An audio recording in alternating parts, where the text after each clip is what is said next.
Hello mga kalodi, dito po sa Abukid TV. Ito po ang update sa ibang bansa mga kalodi. Grabe ang digmaan sa bansang Iran mga kalodi. Nangyayari ngayon sa panahon natin ngayon dito sa bansa, sa mga iba't ibang bansa mga kalodi. Ito na ginaganap ng malaking ngayon, nag-umpisa ng malaking kera mga kalodi. Nag-umpisa na po ang US umatake sa bansang Iran mga kalodi. Grabe na ito mga kalodi. Mga kalodi, ito po yung sinasabi ng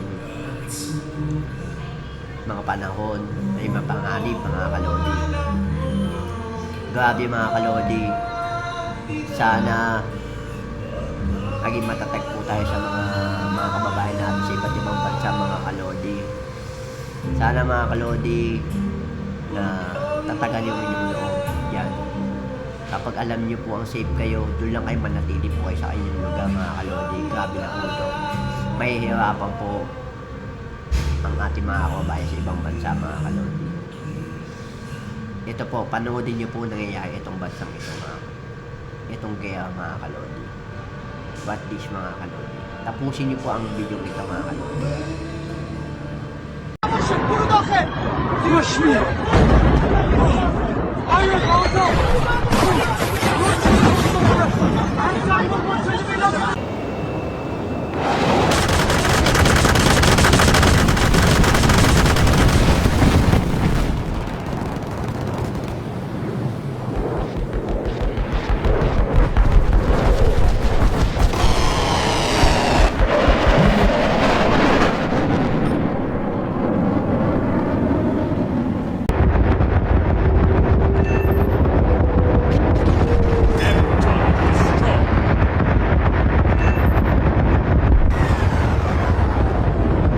Mga kalodi, napanood niyo po ang video ng kabuuan, tinapon niyo ang video nito mga kalodi. Thanks so much po sa inyo. Sana po palalangin natin na wala nang ibang sumawsaw na ang iba't ibang bansa pagdating sa gayong ito. Malaking digmaan po ito mga kalodi kapag ang ibang bansa sumali pa sa malaking gayong ito. Laban sa US, laban sa Iran, nagsansa ng iba't ibang bansa mga kalodi. Ito ang magiging magiging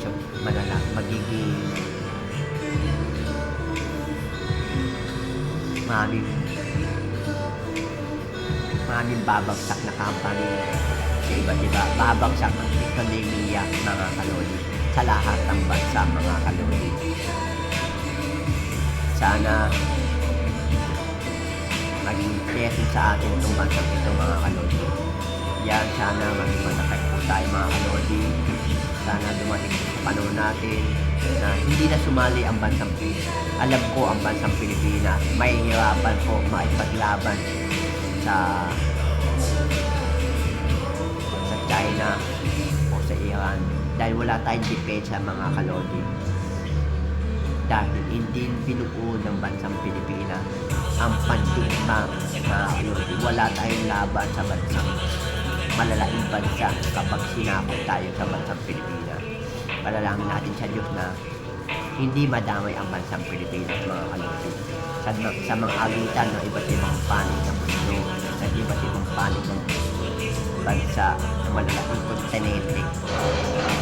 Yan, palalangin natin sa Diyos yan mga kalodi na hindi madamay ang bansang Pilipinas sa alitan ng mga bawat bansa.